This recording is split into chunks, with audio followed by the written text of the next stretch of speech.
All right. You ready? Yeah, I'm Austin Luca. I'm Andrew Harp. This is With Nothing to Say. Let's talk about Sweet Smell of Success.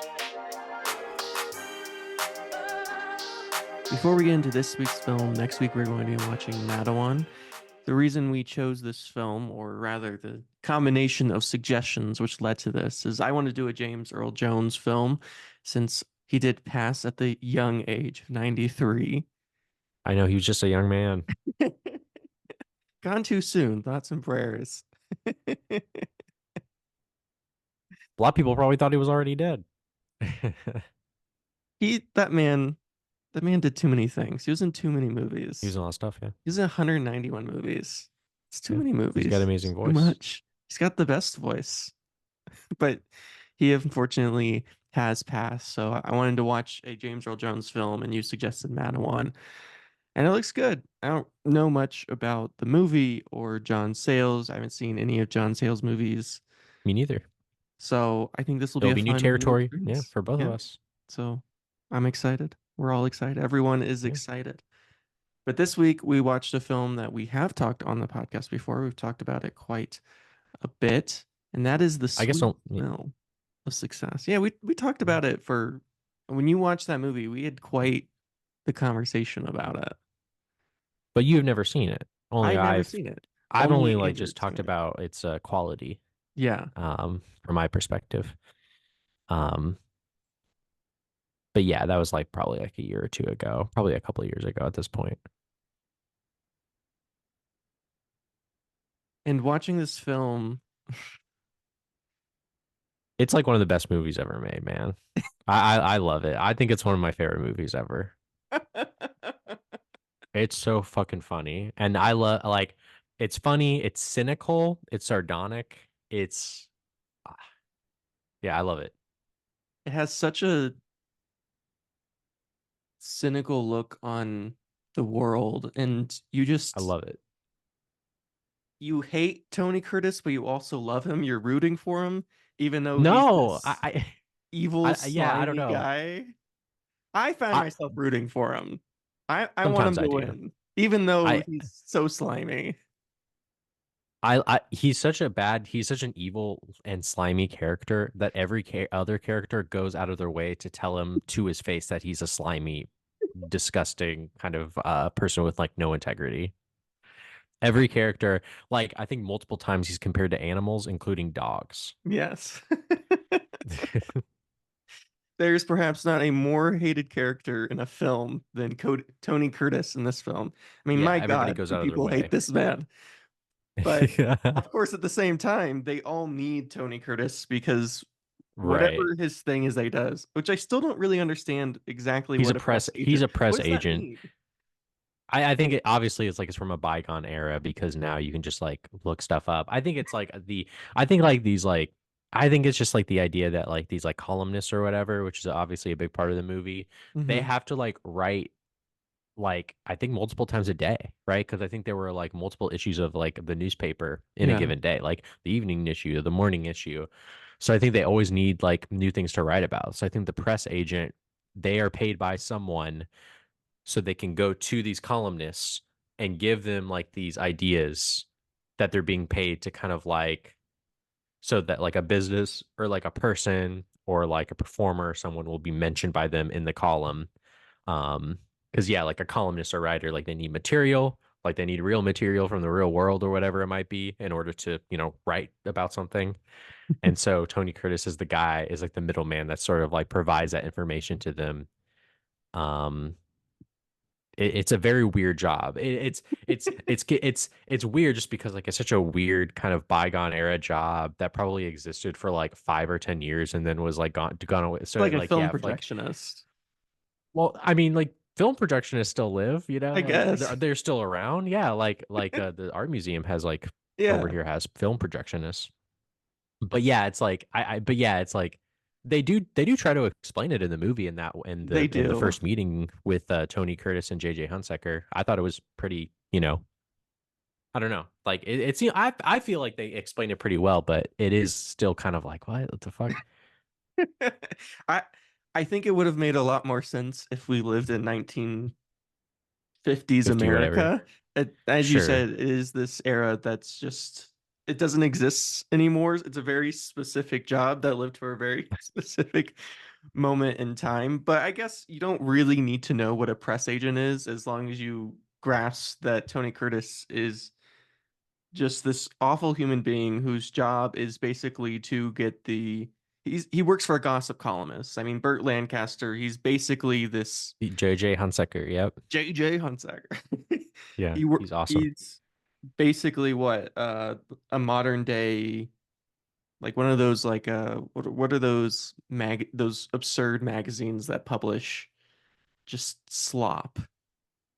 He's basically that 1950 Yeah, version yeah. of that. He writes in message. Yeah, columnists, I guess, would just write about anything, right? And so like they just kind of like write about anything like salacious or something like that. Like at the beginning in the movie when they're talking about the police and JJ Hunsaker is trying to like follow up on a tip of like a woman who was dying or something like that.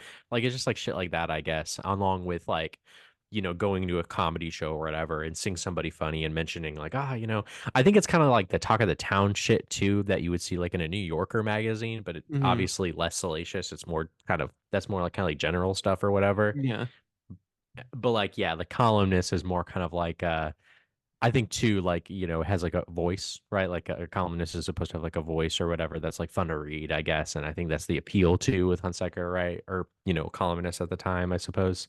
Again, it's very like like we don't again, very bygone era type stuff that you kind of have to like, kind of like think about from the perspective of the people that lived at the time, like how important the newspaper was and stuff like that. And um, newspapers in general, there were probably like 500 times more newspapers like in the United States than they are today. So Yeah. that's also kind of a And thing to keep in mind. it's very clear and important that you recognize when you're coming into this film just how powerful these people Yeah, were at the time, how right. much power Yeah, these people hold. I that's mean, true. Tony Curtis, even though he's this middleman, he's in this very weird position where he's not the columnist himself, so he doesn't hold that specific power Hmm. of I can publish this column, I can be this Right. person, I can take you down. But on the other hand, he also has dirt on basically every human being. Yeah. And he is more than willing to utilize that dirt to get whatever it is that he wants. And unlike, say, a columnist, he can go wherever he wants.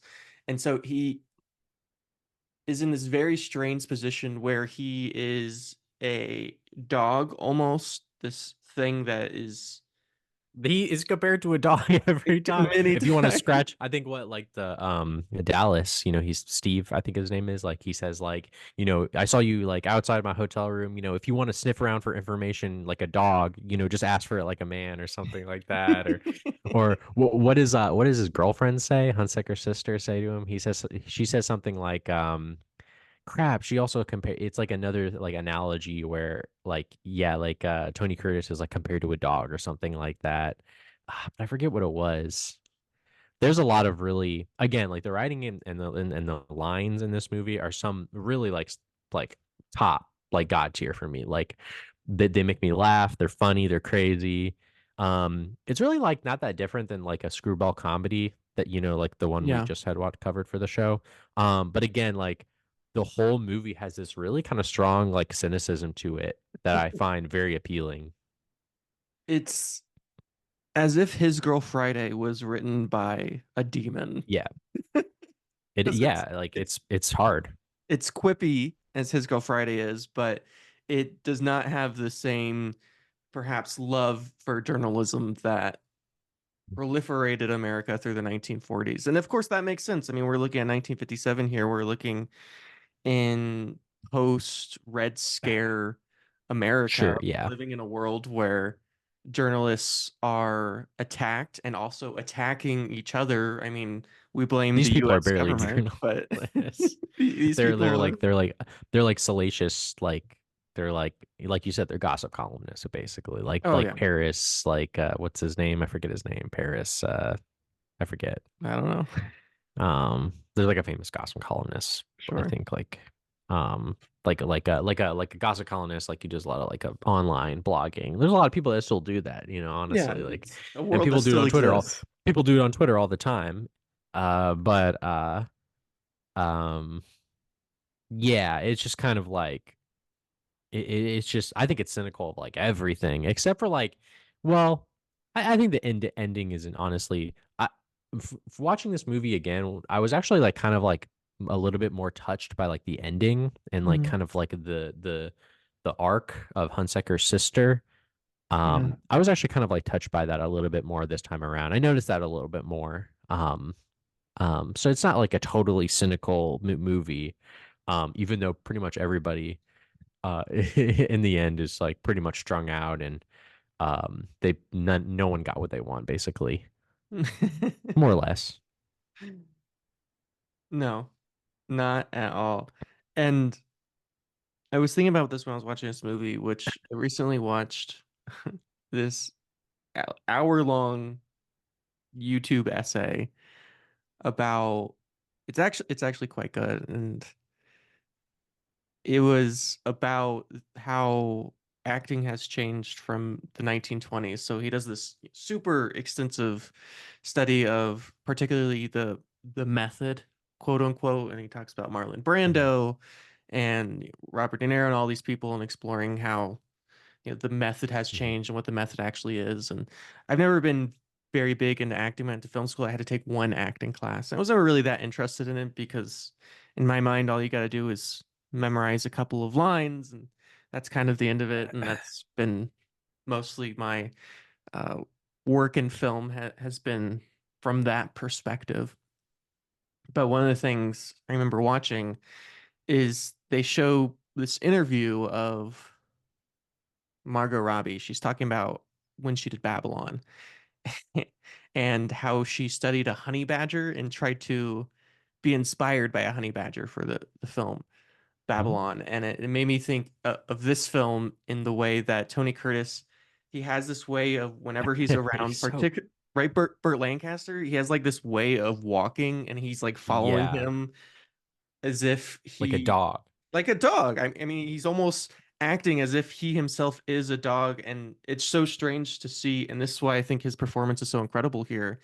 Is whenever Yeah. he's with Bert, he has this Hmm. very like, hunched over, eyes down, very morose, blah blah blah blah. But then when he's not around him, he has this suddenly entirely different, and he has all these different ways of existing, all these different masks because he has to. That's the way he has to exist in the world. Right. And yeah. And JJ Hunsaker, he has that, that very great speech where he talks. He basically like I love it because Hunsaker keeps the Tony Hale character whose name is Sydney, right? Sydney Falco. He keeps Sydney Falco around because he'll do whatever he wants, basically. Because Sydney Falco is like a dog, right? Yeah. Like he's like a dog like. He'll jump through. Oh, that's what she says. The sister is like, Hunsaker treats you like a trained poodle going through like flaming hoops or something Hmm. like that. Like that's the perfect analogy to describe this character. Like the dynamic between Sidney Falco and JJ Hunsaker, which is like one of the best parts of the movie, obviously. Like the dynamic, the way that they talk to each other, the way that Hunsaker talks about like Sidney Falco. He uses him because he's useful, but he has like no respect for him. He hates him. He thinks he's like slimy and horrible. He's slimy and horrible himself, but for some reason he sees Sidney Falco as even like Below he still him. like sees him like way below him, like way way way below him. And he does that speech in front of those people, like in front of the senator or whatever, where he's just like, you'll see, like this is a man of like a several many faces or a dozen faces or whatever, and this face is the shucks, like he's like clocking him and kind of like really kind of like taking down like his whole shtick, his persona or whatever. But he keeps him around because he's useful. Yeah, and of course the irony here is JJ Hunsaker is no better than Yeah, than Sidney Falco is. he's He's just worse. evil. He's arguably worse because He at he's least he's like he's an incestuous like brother. Like he has like an incestuous fascination with his sister. he sure does. It's pretty Yeah, gross, but it's he's pretty as fuck. it's pretty fucked up. And at least you could argue Sidney Falco, well, at the end of the day, he's just doing this because he needs to get paid. He needs money. He Yeah. has some logic or reason where JJ Hunsaker is just causing chaos and Yeah. cruelty merely for the fact that he can. I mean, he is some Yeah. sort That of yeah. masochist. That's especially clear when he orders like Sydney to plant the weed on him. Like he only does that just to be vindictive because he stood up to him earlier. Yeah, it's very clear at that point because at the crux of this movie, I mean, there's a lot of destruction going on, a lot of people being destroyed, Yeah. but the main destruction that JJ Hunsaker wants Sidney Falco to enact is the breaking up of his sister, who he's very clearly has this weird I incestuous. love I love that shot when he's at his desk and she comes into his office and it like cuts to like kind of like JJ Hunsaker standing by the office and he has like a big huge like beauty shot of his sister on his desk. It's just like, oh my God. It's so weird and so strange. And it is his mission to break these two up. And of course, time and again, Sidney Falco's like, I don't know if this is such a good idea. I don't think this is a great plan for a lot of different reasons. Because if the more you try to break them up, the more they're gonna want to be together, the more push them apart, blah blah, Romeo and Juliet, all that kind of stuff. But Mhm. JJ Hunsaker, he's insistent on it. And even after he gets what he wants, even after he gets the thing that he supposedly desires, he's like, Right. that's not enough. You gotta plant You have to weed on this crush him. guy. You have to crush him because not only did yeah, like yeah, we did like yeah, like uh uh Falco is like, we did it. We broke him up. Awesome. Aren't you so happy? And he's like, no, I'm not happy. He like disrespected my readers. And that is unforgivable Unforgivable. and therefore we need to crush him. And Falco is like beside himself. He's like, what, like, are you kidding? Like, at least he's reasonable, right? Like, he's kind of like Falco's like kind of reasonable. Like, he's not necessarily like he doesn't necessarily, I guess, like he's mean and he is like mean and nasty, but he's not like vindictive in that way, which is, I think, the big difference between them. Yeah, Sidney is slimy and does what he wants to get what he wants, but at the end of the day, he doesn't really care about anything or anyone. Yeah, And I don't know if that yeah, makes him better or worse. This yeah, apathy for everyone in the yeah. I world. don't He know. doesn't have Yeah, any interest in anyone other than himself, where Burt Lancaster obviously has a very severe interest in his sister and just can't let go of the fact that there is anyone on Earth that is even considering touching her, and he must destroy their entire lives and worlds, and yeah, if not everything they do. And I mean, his relationship is just as weird with Sidney Falco as Sidney Falco's is with him, because at least Sidney Falco has an excuse for working with JJ Hunsaker and acting the way that he does, because he can say, "Oh, I need this job," or "I need this," even though there is this attitude of subservience that's very strange and odd. But the relationship that JJ Hunsaker reflects in Sidney Falco is he abhors this man. I mean, he fucking hates Sidney Falco more than anything. yeah. He hates him He so thinks it's much. He's such a so mean to him. But at the same time, he keeps using him over and over again because he needs him. And so right. Keeps him around. it's such a strange dynamic, because on the one hand, these are two people that just hate each other to the Yeah. core. They hate everything that they are, everything that they stand for. And yet they also need each other, and they realize that they can't exist without each other. They're kind of two sides of the same coin. They're not Yeah. really that different. I think part of the reason that JJ Hunsaker hates Sidney Falco so much is because he Yeah. realizes that he is that person. That he's no better. I mean, at I least suppose so. Yeah, yeah, yeah. I mean, JJ Hunsaker, he's the one writing the columns, right? He's the Right. one actually spreading the Slav. But he has like this inflated ego, right? Where he thinks Oh he's yeah. like Consider the like a readers. Yeah, he thinks he's really like telling the truth, or really kind of, telling it, he considers himself kind of like this arbiter, right, of truth and justice or democracy or whatever. And like they have that conversation, early on, right, where they kind of go back and forth about like Falco's usefulness as a press agent, right? And I think what he's like, the day that I have to have like a press agent's like help or whatever for items is like the day I stop working or something like that. I think that's what Mhm. Hunsaker says. Like he doesn't respect like press agents at all. But again, like he's a useful idiot. Like he's willing like he's willing to do like slimy things that Hunsaker again doesn't necessarily like want to do out in public, right? Like when he's talking to the senator and he's like, I recommend you not hang out with this guy anymore and this girl like out in public, senator. and And and that Burt Lancaster performance is amazing. oh, it's He is like, wonderful. it's like one of the best like antagonists ever. I, yeah, he is so just cruel and evil. It reminds me a lot of, I was thinking of Richard Burton and Who's Afraid of Virginia Woolf. Oh He yeah, yeah, yeah, he yeah. has that same sort of, it's in his eyes, right? That Yeah. cruelty that That's comes through. funny because the guy who wrote the story to Sweet Smell of Success, I think, was the screenwriter for Who's Afraid of Virginia Woolf, Really? Lehman. Yeah. Wow. So that's interesting. Yeah, it has that interesting connection. I mean, Yeah. I can definitely see how these two things definitely Yeah. connect. There's a lot of tendons that grab these two pieces Th- together, and they're filmed not too far apart. What that came out in mhm. 1960, so only a couple of years after Right. Yeah. They're not too, yeah. and then They're both both have cynical, very cynical they're movies. Very, cynical film. yeah. Yeah. Sweet Smell of Success, I will say, like, I think it's like one of my favorite looking movies.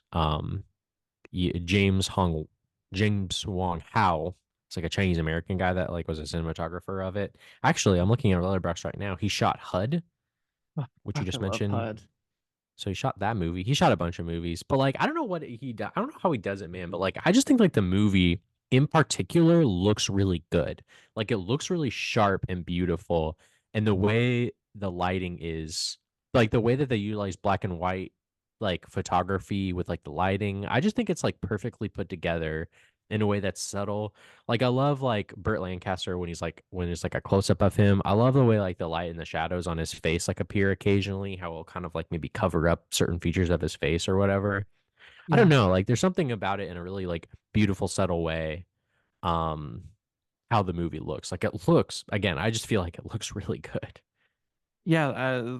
The lighting, of course, takes after the early noir, but it's interesting at this Yeah. point in time because 1957, we're getting very close to the end of the classic noir era, Yeah. and it still utilizes those really cool jazz scores, and it has, Yeah, yeah, yeah.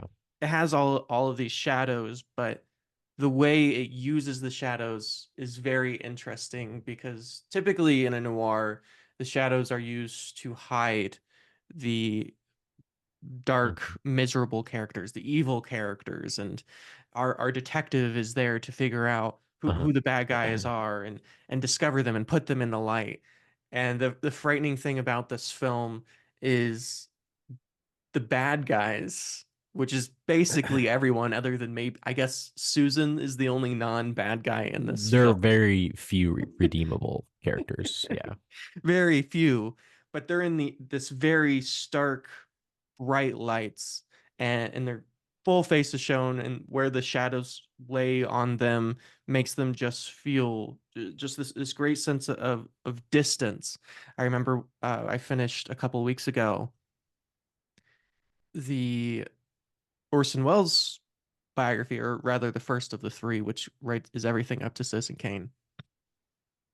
And they talk about how they got that really deep focus, like the way they were able to get that deep focus. And part of the reason they were able to get that extremely deep focus in that film was due to the fact that it was actually mostly done in special effects, which is they would film a shot in focus, and then they'd film Mhm. the background in focus, and then they do a rear projection of the first Mhm. shot on the second shot to get that extremely deep focus. And you see that a couple of times this film where they're getting that Mhm. that extraordinarily deep focus, which you don't, I mean, Yeah. even today, you can't get that focus unless you're using some sort of special effects. And when everything is Yeah. in this deep focus, the It's clarity is you feel weird and strange because your own eye doesn't have that kind of yeah. focus. Your own eye can't do that. So you're in this surreal space that doesn't feel like reality, and everything Yeah, is it's a so little bright uncanny. and stark, but it works. It's perfect. It's supposed to create this sense that Yeah. this isn't the world that we live in. This isn't the world that we're used to. This is the underworld, the world that we Yeah, don't we see, live. the Yeah, seedy it very much place. is. Yeah. And every time Sidney Falco goes on one of his side quests, Yeah, he has a lot of side quests. he's got a lot of side quests in this movie. He's He, got a lot of shit that he's doing, yeah, trying to. Tony, Tony Hale, I think what was I think like because he was so famous at the time and because he was so celebrated as kind of like a comedic leading man kind type of guy, he wanted to do this movie, but I think the studio almost didn't let him. Really? Just because like they think it would have I think I read that they thought it would ruin his career because it's such an unlikable role, right? Like Tony Hale, I think like did I say Tony Hale? Tony Tony Curtis. Curtis Tony Hale is Buster from Arrested from Arrested Development. Development. Yeah, Tony Curtis is Tony Curtis, like he's such a because I think yeah he does like he's mostly kind of like an affable like character actor guy. Yeah. Like he's like he was very famous I believe at the time, and Hmm. he's like a handsome guy. And actually Burke Lancaster's role, it was supposed I think at one point it was supposed to be for Orson Welles, Oh, that would have been which crazy. I I I'm mean, I okay love with Burt it. Lancaster, but Yeah, I think I prefer Burt Lancaster in this role. I just like Burt Lancaster's face in this movie. I can't imagine anyone else. I mean, I love yeah. Orson Welles, obviously. He's amazing and But Orson might you have been know, too much too. I mean, Orson is just such a big personality that he might have it. yeah. You need something a little more Burt Lancaster where you Y- can kind of Yeah. chameleon a little bit. He's like He's too way big. I think you're right. Yeah, and Burt Lancaster, I think he just plays it so coolly. Yeah. He enunciates everything. Like he barely reacts. Like his when he's mad, the way he's able to communicate his anger through kind of like his teeth and through his eyes is unbelievable. For the way I love it when he takes off his glasses, which Richard Burton does the Yeah, same thing. Who's Afraid of Virginia Woolf, which is I think one of the reasons. right, Where he gets angry, he'll take off his glasses, and right. he has those cold, glaring eyes, and he has this way Yeah, of smiling without smiling, where he'll smile yeah. with his lips, but like his eyes are hmm just radiating cruelty and Yeah, evilness. he's Oh, so good. it just makes you feel gross inside. Yeah, Like, oh, just turning. he's an evil guy. But yeah, I just yeah, again, those two performances that are the way they interact with each other and the way that they, go off on their own tangents, right? Are just I do I do love them a lot. And like I said, like the writing in the movie is some of my favorite ever. Yeah, it's just a line after just so many great one-liners and just like, oh, Yeah. like such a great comparison. Like that's such a great metaphor. Like you just Yeah. want to I like grab when all these Tony lines. You I just like when want Tony these Curtis lines. he's talking to that guy that leaving the bar. They get into like an argument. What does he say? Mhm. He says, if you're funny, I'm a pretzel. What who the fuck like who thought of that? If you're funny, I'm a pretzel. And then remember, like I think one character says something like, "You got more twists than a barrel of pretzels or A whatever." twist Like the for barrel some of reason, pretzels. Yeah. pretzels like keep popping up. But I love that. If you're funny, I'm a pretzel. Like okay, What does that mean? great line, great line. There's so many of those too. I mean, just so Yeah, many there's a lot. lines that you could just pull out and they would just be their own great quote and be like, this is a quote from a great movie. And it's just line after line. And It's like just every scene. I think one of the things that's great is he takes these cliches and then he just turns them a little bit so they Yeah, seem familiar, but there's something just a little bit off about them. Just like this whole world, everything seems like the world we live in, but everything's just a little bit off. Everyone's just a little bit crueler and meaner, and everyone's cheating on their wives, and and right. Yeah, yeah. You've everyone got hates the each other. yeah. What's the one line where there's that scene at the beginning, right, where he's going to tell this columnist if he doesn't get what he wants that Yeah. he slept with a cigarette girl to his Mhm. wife. And I think what do they say to him? You've got like the scruples of a guinea pig and the morals of a gangster. Yes. What another beautiful, incredible line. Oh, that was so good. And yeah, it's just like it's basically just like every scene at least has one line like that, if not multiple. Um and yeah, and he really does. He really does have the scruples of a guinea pig and the morals of a gangster. Because in the next scene, he pimps out that same girl, The cigarette right? girl. He pimps her out. He pimps her out basically. Which, and I mean, that's basically his only friend. It's the only person in the world that She connects with likes him. him. She wants She, to like hang out with him and stuff. She's like this beautiful woman who wants to hang out with him, and he's like, I'm gonna pimp her out. Like that's crazy, man. all he can think about is how he can use people in his life. I mean, there's one human being in his life that he has this genuine connection with, and she likes him, even though he's this evil person because she supposedly sees past him and the person that he's supposed to be. But then, of course, he immediately pimps her out and convinces her that she has to do this. And the reveal at the Disgusting. end of that scene is that she Met was knew a him. sex worker. She was a Yeah, prostitute, and that's how they had met before. Because he's like, I think I know you from Tallahassee yeah, or this from place. He keeps Cuba, mentioning. Havana. Yeah, yeah. He's his. Oh my God, this man. No matter how It's many a chances terrible he's thing to do. given, he's so willing to turn on anyone. He doesn't care about any single person, and he's willing to Mhm. do whatever it takes. And we just see that over and over and over again. And every time you're like, just don't do it this time. Like, let go. Just stop, please. I mean, with the cigarette girl, you think the whole time I'm thinking if he would just stop. Just don't do this. Like there has to be some sort of line. You're waiting for him to find that line. You're waiting for him to find that moment where he goes, "That's too far. I won't do that." But no matter how far he goes, that line's never there. He continues to go over and over and over that Yeah, line, and there is nothing that I mean, he literally will do absolutely anything. There he'll is do no line anything. that he won't cross. I know, which is why the movie is so much fun to watch. Like that's why the movie's so funny and great and like and so beautiful to watch because it's like yeah, it's just like you can't help you're saying you're rooting for him.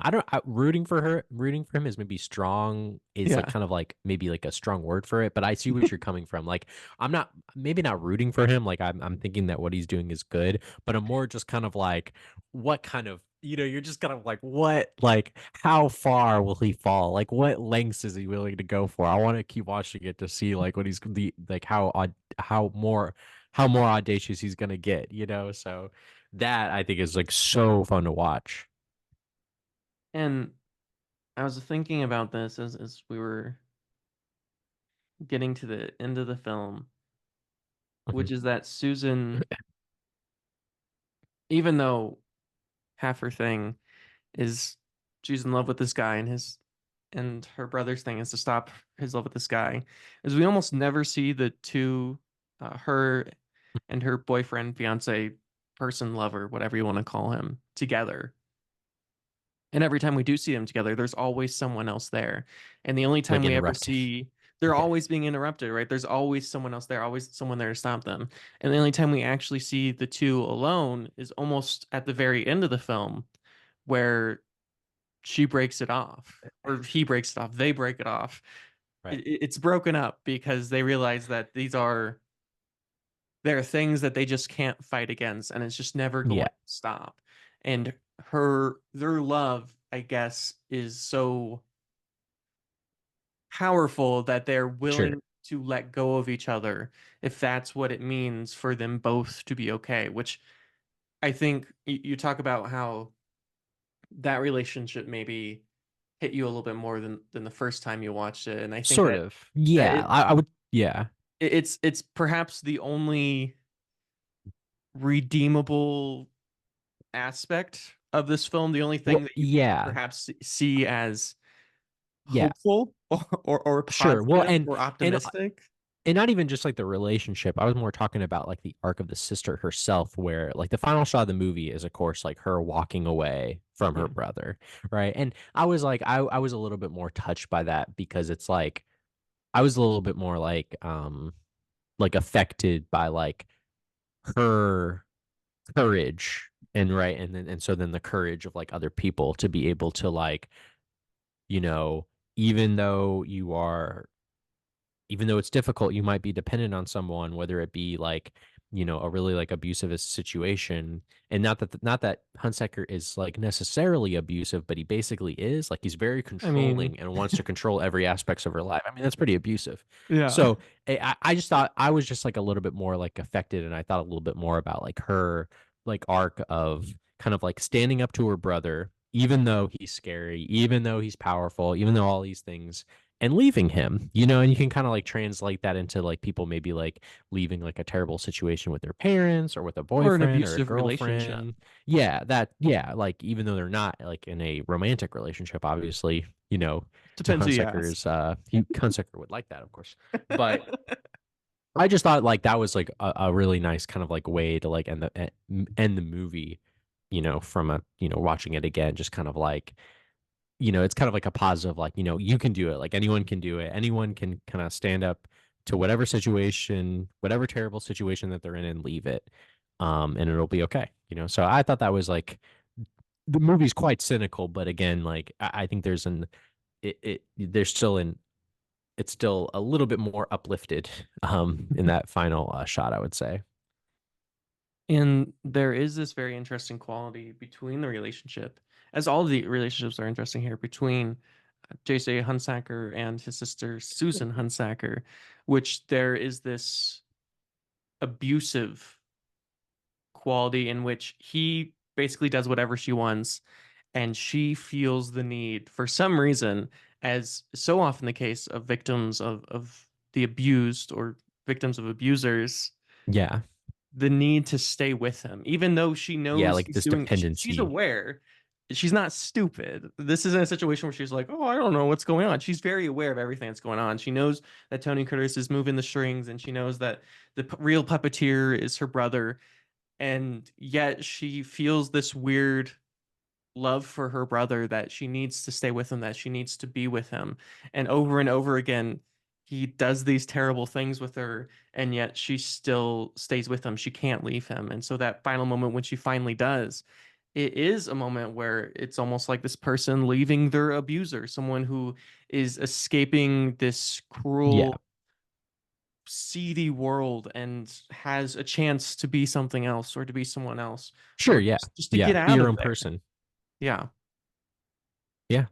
Yeah, just kind of like be your own person, right? Like everybody always like, everybody is always like, oh, she's growing up. Like all the characters in the movie are creepily like for some reason, like, oh, she's growing Because up, she's and 19 all in this the stuff. movie. She's 19 in the movie, right?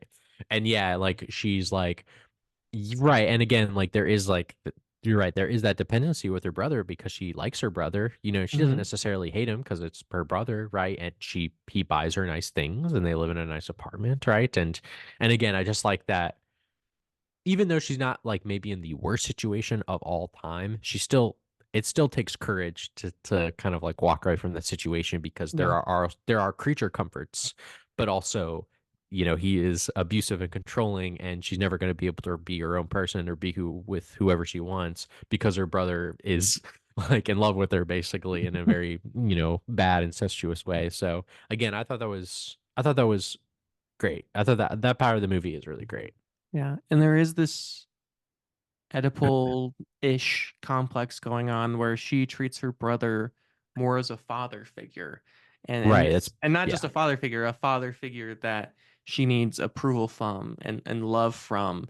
And he is reciprocating the Oedipal father figure Right. essence, or the reverse Oedipal where he's in love with her. There's this Oedipal complex thing going on that movies of this era really, they really fucking love it during this Yeah, era. they love it. The incestuous. I'm thinking of it's a Nicholas Ray film that came out in the 1960s. What is it? I think it's called Baby, or Baby something.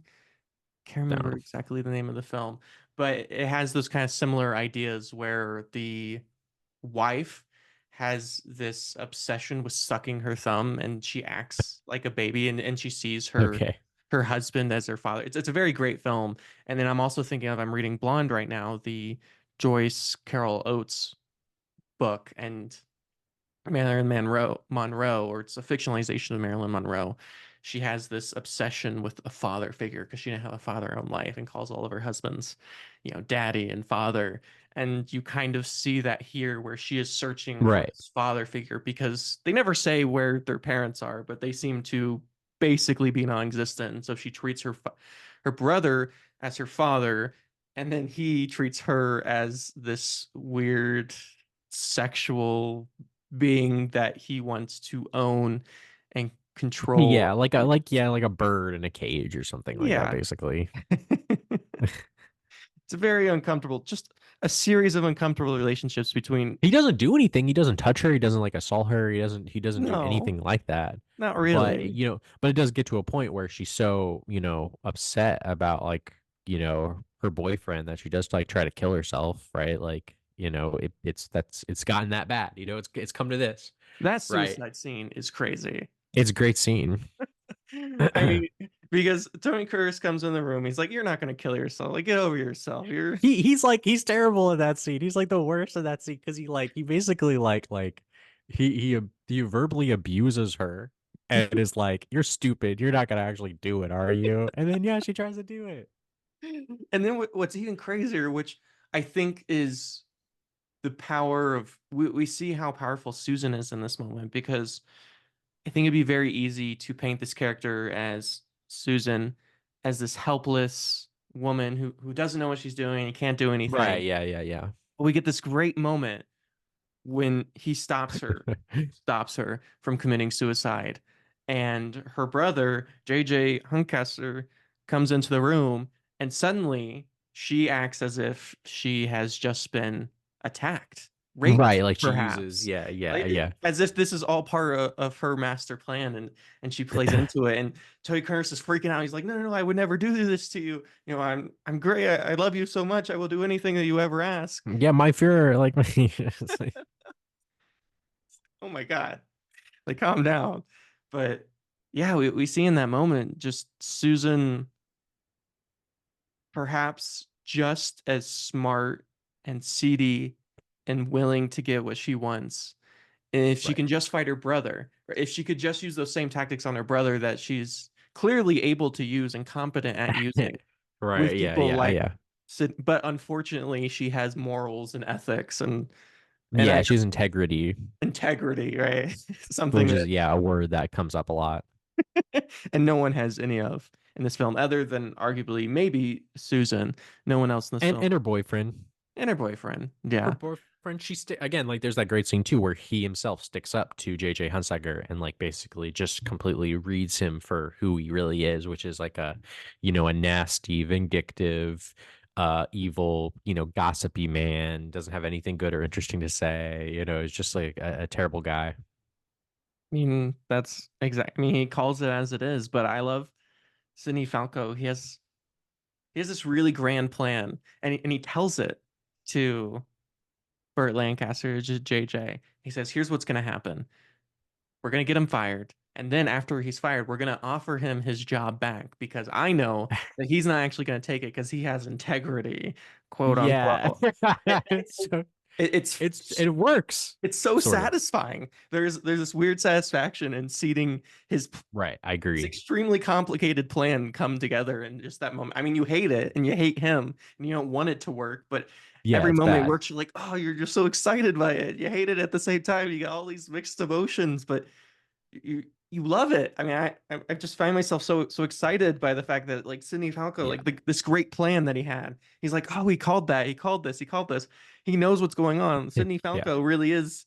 I mean, he's a terrible person, but he knows what he's doing. He knows exactly what he needs to do to Yeah. get what he wants. But Burt Lancaster is so obsessed with his readers, which of course he's really obsessed with himself. He's obsessed with being insulted, with being seen as this person, that he creates Yeah. his own downfall. And Sidney Falco's aware of this. He knows that this is going to be the downfall for himself and for JJ, and yet he goes through it anyways. Like that's the crazy ideology of this is Sidney Falco knows what's going to happen because he's seen it before. He knows that he's going to put himself in ruin. He knows that he's going to ruin JJ, and yet he does it anyways. Like he can't say no to him. He has no Yeah. ability to say no to this man, even when he knows that he's wrong, even when he knows that it's only going to put everyone in peril.